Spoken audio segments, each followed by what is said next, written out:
Hi guys, welcome to the Pakistani family entertainment. तो कैसे हैं आप? मेरा नाम है और खुर्रम। मेरा नाम है वजह। तो भाई साहब, आज दुनिया में सनातन धर्म का यार बहुत बाला हो रहा है। पूरी दुनिया सनातन धर्म में हाँ, आती ये जा तो रही है। है। लेकिन भाई साहब वीडियो निकल कर आ रहा है, भाई साहब ग्रीक एक देश है, वहां पर छाया सनातन धर्म का बुखार देखकर चीख उठे छप्पर इस्लामिक देश। हैं? हाँ ग्रीक वाले भी अबे सनातन धर्म में आ हाँ, रहे हैं। वैसे ग्रीक है कौन सा कंट्री है वही यार? European I think. अच्छा अच्छा, चलो देखते हैं यार। मौज करते हैं भाई साहब, कौन करते हैं। 3 हाँ 2 ना। 1 एंड स्टार्ट। दुनिया भर से सनातन धर्म की सारी खबरों से रहना चाहते हैं अपडेट, तो सब्सक्राइब करें द साइंटिफिक हिंदू को। क्या ग्रीक और हिंदू धर्म कभी एक ही थे? आखिर ग्रीक और हिंदू धर्म में इतनी ज्यादा समानताएं क्यों हैं? कौन कौन से वो प्रमुख भगवान हैं जिनकी विशेषताएं सीधा हिंदू धर्म से मिलती हैं?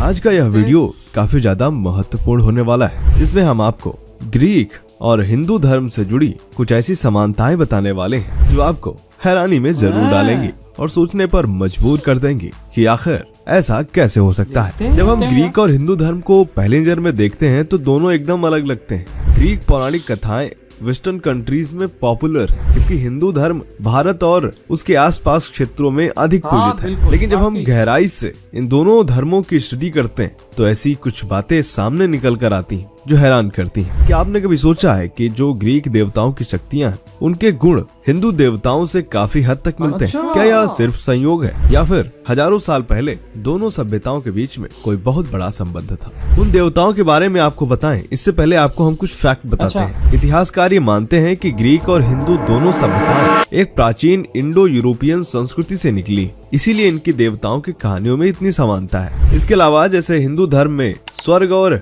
यमलोक की अवधारणा है, तो उसी तरह ग्रीक धर्म में भी माउंट ओलंपस यानी स्वर्ग का स्थान और अंडरवर्ल्ड यानी पाताल लोक का जिक्र मिलता है। उसी तरह हिंदू धर्म में जो कर्म और पुनर्जन्म का सिद्धांत है, सेम ग्रीक पौराणिक कथाओं में फेट एंड डेस्टिनी का बहुत बड़ा महत्व है। दोनों धर्मों में देवताओं को अमर माना जाता है, लेकिन वो बिल्कुल निर्दोष नहीं होते। वो गुस्सा भी करते हैं, चालाकी भी दिखाते हैं, प्रेम और ईर्ष्या महसूस करते हैं, ठीक इंसानों की तरह। जिस तरह हिंदू धर्म में जो राक्षस है यानी असुर हैं वो देवताओं से लड़ते हैं, उसी तरह ग्रीक धर्म में टाइटन्स और जायंट्स देवताओं के विरोधी होते हैं। हिंदू पौराणिक कथाओं में समुद्र मंथन की घटना बहुत ज्यादा महत्वपूर्ण है, जहाँ देवता और असुर मिलकर अमृत प्राप्त करने के लिए संघर्ष करते हैं। इसी तरह ग्रीक कथाओं में टाइटन युद्ध का जिक्र आता है, जिसमें ज्यूस और उनके भाई बहन टाइटन्स के खिलाफ युद्ध करते हैं। इतिहासकार मानते हैं कि हजारों साल पहले आर्य और ग्रीक सभ्यता के लोग कहीं न कहीं आपस में जुड़े जरूर हुए थे। तो आखिर क्या ये संभव है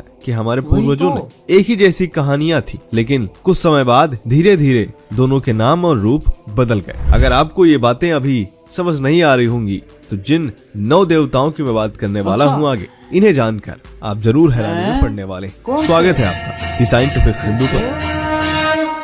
मेरा नाम है धीरेन।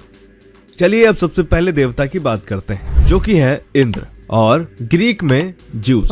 दोस्तों, ग्रीक धर्म में ज्यूस सबसे बड़े और ताकतवर देवता है, उसी तरह जैसे हिंदुओं में इंद्र का। दोनों ही अपने अपने देवताओं के राजा हैं और आकाश, बादल और बिजली पर इनका पूरा कंट्रोल है। इनके भी समानताएं क्या है? समानताएं ये है कि ज्यूस और इंद्र दोनों के पास बिजली गिराने का हथियार है। ज्यूस के पास थंडरबोल्ट है तो इंद्र के पास वज्र है। दोनों बादलों और वर्षा के स्वामी हैं। दोनों की कथाओं में बताया जाता है कि उन्होंने अपने दुश्मनों को हराकर अपनी सत्ता कायम की। जैसे इंद्र ने असुरों को, वहीं ज्यूस ने टाइटन्स को। दोनों देवताओं को भोग विलास और स्त्रियों में दिलचस्पी रखने वाला दिखाया गया। ज्यूस माउंट ओलंपस में रहते हैं तो इंद्र स्वर्ग लोक।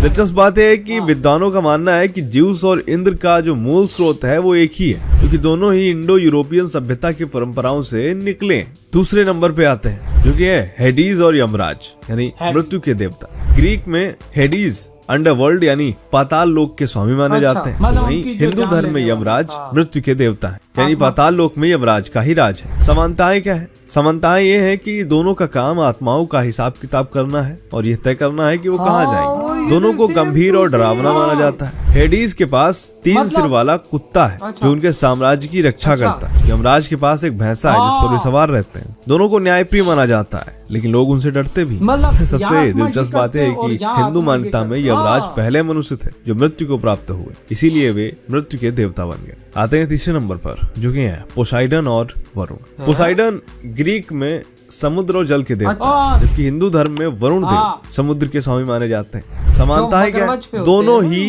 नदियों पर शासन करते हैं, दोनों को जल से जुड़ी प्राकृतिक आपदाओं का कारण माना जाता है और दोनों की शक्तियां भी एक जैसी ही हैं। चौथे नंबर पर है माता सरस्वती और एथेना। हिंदू धर्म में जहां माता सरस्वती को विद्या, ज्ञान और संगीत की देवी माना जाता है, तो वहीं ग्रीक में एथेना को बुद्धिमत्ता, युद्ध नीति और ज्ञान की देवी माना जाता है। दोनों को बुद्धिमत्ता और शिक्षा का प्रतीक माना जाता है। दोनों की पूजा छात्र और विद्वान करते हैं। एथेना को न्यायप्रिय माना जाता है, ठीक वैसे ही जैसे माता सरस्वती। दोनों का स्वरूप शांत और गरिमामय है। पांचवें नंबर पर है कार्तिकेय और एरेस। एरेस ग्रीक धर्म में युद्ध और आक्रामकता के देवता, जबकि हिंदू धर्म में कार्तिकेय को युद्ध और वीरता का प्रतीक माना जाता है। समानताएं क्या है? दोनों योद्धाओं को सैनिकों का संरक्षक माना जाता है, दोनों को शक्ति और साहस से जोड़ा जाता है, दोनों को युवाओं और योद्धाओं का प्रेरणा स्रोत माना जाता है। छठे नंबर पर है अफ्रोडाइट और लक्ष्मी। ग्रीक धर्म में अफ्रोडाइट को प्रेम, सौंदर्य और आकर्षण की देवी माना जाता है, जबकि हिंदू धर्म में माता लक्ष्मी को समृद्धि, सौंदर्य और धन की देवी माना जाता है। समानताएं क्या है? समानताएं ये है कि अफ्रोडाइट समुद्र के झाग से पैदा हुई थी, जबकि माता लक्ष्मी समुद्र मंथन से प्रकट हुई थी। ये दोनों बातें ये दिखा रही हैं कि कहीं न कहीं कहानियां तो सेम ही थी। सातवें नंबर पर आते हैं, जो कि है हर्मिस और नारद मुनि, और ये दोनों ही देवताओं के संदेशवाहक। हर्मिस ग्रीक धर्म में देवताओं के संदेशवाहक हैं, वहीं हिंदू धर्म में नारद मुनि भी देवताओं के दूत माने जाते हैं। दोनों को बहुत तेज गति से यात्रा करने की शक्ति मिली है। दोनों को चालाक, चतुर और मजाकिया बताया गया। दोनों ही ब्रह्मांड के अलग अलग लोकों में जाकर संवाद स्थापित करते हैं। आठवें नंबर पर है डायोनिसिस और सोमदेव। डायोनिसिस ग्रीक धर्म में मदिरा, नशा और उत्सव के देवता हैं, जबकि हिंदू धर्म में सोमदेव को भी नशा और अमृत से जोड़ा जाता है। दोनों को मदिरा, नृत्य और संगीत से जोड़ा जाता है। दोनों को आनंद और उत्सव का प्रतीक माना जाता है और दोनों के अनुयायी मस्ती और नशे में डूबे रहते हैं। नंबर 9 पर आते हैं और वो है क्रोनोस और महाकाल, यानी हमारे भगवान शिव।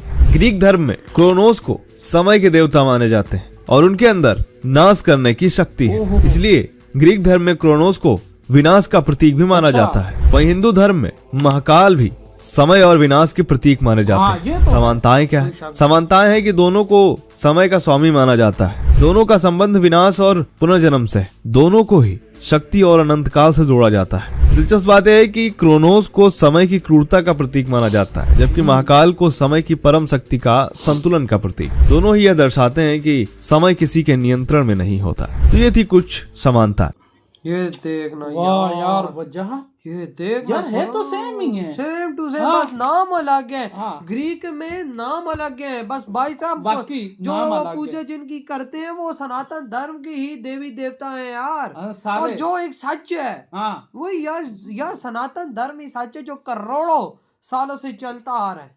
बस नाम, वो अंग्रेज है ना, तो वो बस उन्होंने अपने नाम रख लिए इंग्लिश में। और इनके जैसे यमराज करते हैं तो उनके वो जो अभी उनके नाम नहीं पता, क्योंकि यहाँ तो हमें पता है सारे, क्योंकि सनातन धर्म को हम फॉलो कर रहे हैं। बिल्कुल भाई साहब, तो उनका अब जिस तरह सरस्वती माता है, माता लक्ष्मी जी, इसी तरह सेम उनका वही बस नाम उनके अलग है। हो सकता हो यही हो, बस नाम अलग रखे हैं। खुरम यही तो है, स्टोरियां सेम टू सेम, सब कुछ सेम टू सेम, समंदर मंथन भी सेम टू सेम। बस यही समझ ले कि सनातन, यार खुरम तू अगर किसी भी दुनिया के कोने में तू चला जाएगा ना, सनातन धर्म की छाप तो तुझे हर जगह मिल ही जाएगी। यार ये बता, आजकल बहुत फेमस हुई है यार, क्योंकि सनातन धर्म इतना फेमस हुआ है, कहीं भी चले जाओ तो। अच्छा, अंग्रेज भी खास तौर पे सनातन धर्म की माला जप रहे होते हैं।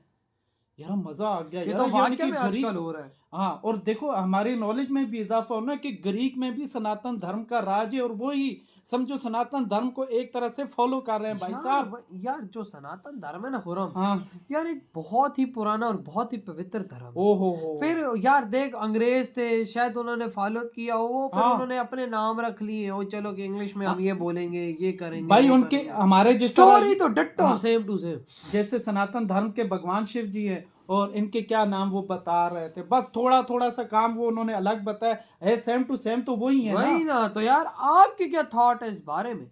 इधर ही वीडियो खत्म करते तो बाय।